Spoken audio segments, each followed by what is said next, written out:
అండి, welcome to my channel. ఈరోజు నేను పెసరపప్పుతో ఒక కమ్మని దోసకాయ పప్పు చేస్తున్నాను. టేస్ట్ అయితే చాలా బాగుంటుంది. అండ్ సమ్మర్ కదా, బాడీకి మంచి చలువ కూడా. దోసకాయ కూడా చలువకు సంబంధించిందే, పెసరపప్పు కూడా చలువకు సంబంధించిందే. పప్పు కూడా ఎంత మంచి టేస్టీగా ఉంటుందంటే అంత బాగుంటుంది. దానికోసం అయితే నేను ఒక గ్లాసుడి పప్పుని ఇలా ఒక 10-15 నిమిషాల ముందైతే ఇలా కడిగి నానబెట్టేశాను. అలాగే ఈ దోసకాయ, టమాటా, ఆనియన్, చిల్లీ వీటిని కూడా నీట్గా శుభ్రంగా కడిగేసి కట్ చేసి తీసుకోవాలి. ముందుగా వీటిని అయితే కట్ చేసుకుందాం. ఇలా శుభ్రంగా కడిగి వీటన్నిటిని ముక్కలుగా కట్ చేసుకున్న తర్వాత ఒక కుక్కర్ తీసుకోవాలి. కుక్కర్లోకి ఈ పప్పుని వేసుకోవాలి. నేను ఈ పెసరపప్పుని ఈ గ్లాస్తో తీసుకున్నాను అనమాట. నిండుగా ఇదే గ్లాస్తో 2 గ్లాస్ ఆఫ్ వాటర్ వేసుకోవాలి. ఏ గిన్నెతో కానీ గ్లాస్తో కానీ పప్పు తీసుకుంటామో అదే గిన్నెతో కానీ గ్లాస్తో కానీ 2 గ్లాసులు వాటర్ వేసుకుంటే సరిపోతుంది. ఇప్పుడు ఇందులో మనం కట్ చేసుకున్న ముక్కలన్నీ వేసేసుకోవాలి. టమాటా ముక్కలు, ఆనియన్ ముక్కలు, అలాగే పచ్చిమిర్చి ముక్కలు అండ్ దోసకాయ ముక్కలు. కొన్ని గింజలు ఉంచండి దోసకాయలో, మొత్తం తీసేయకండి.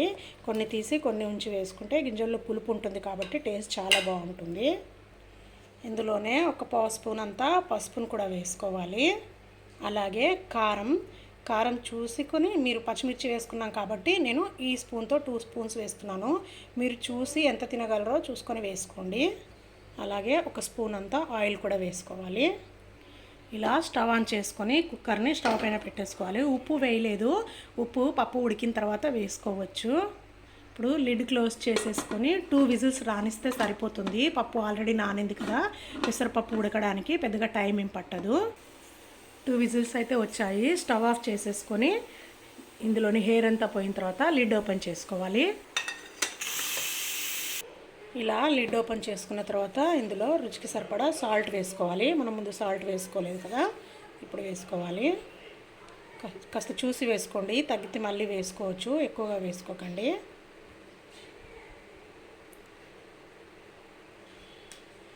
ఇందులో కడిగి కట్ చేసి పెట్టుకున్న కొత్తిమీర, కరివేపాకును కూడా వేసుకున్న తర్వాత ఇలా మొత్తం అంతా ఒకసారి కలుపుకోవాలి.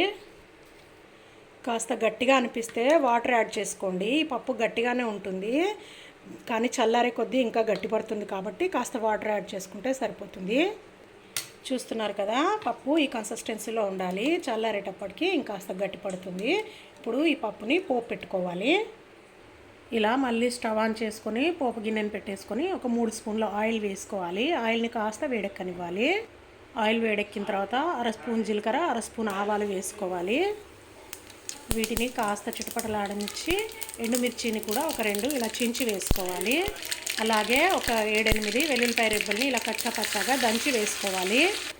ఇలా పోపు అంతా చక్కగా వేగిన తర్వాత స్టవ్ ఆఫ్ చేసేసుకొని ఈ పోపుని పప్పులో వేసేసుకోవాలి. ఈ పోపునంతా పప్పులోకి చక్కగా కలిపేసుకోవాలి. ఇందులో వాటర్ యాడ్ చేసుకున్నాం కాబట్టి ఉప్పు, కారం ఏమైనా తగ్గిందేమో చూసుకొని అడ్జస్ట్ చేసుకోవాలి. అంతే, ఎంతో టేస్టీ అయిన దోసకాయ పప్పు రెడీ అయ్యింది. వేడివేడి అన్నంలో కాస్త నెయ్యి వేసుకొని ఈ పప్పుతో తింటే ఉంటుంది. టేస్ట్ అయితే అద్దిరిపోతుంది. రైస్తోనే కాదు, చపాతీతో కూడా ఈ పప్పుని చాలా బాగుంటుంది. టేస్ట్ అయితే చపాతీతో కూడా సూపర్గా ఉంటుంది, పూరితో కూడా చాలా బాగుంటుంది. ఇంకెందుకు ఆలస్యం, మీరు కూడా ఈ సమ్మర్లో చలువ కోసం పెసరపప్పుతో అలాగే దోసకాయ వేసి ఇలా టేస్టీ అయిన పప్పుని చేసి మీకు ఎలా కుదిరిందో నాకు కామెంట్స్లో తెలియచేయండి. మరొక మంచి వీడియోతో మళ్ళీ కలుద్దాం. అంతవరకు బాయ్.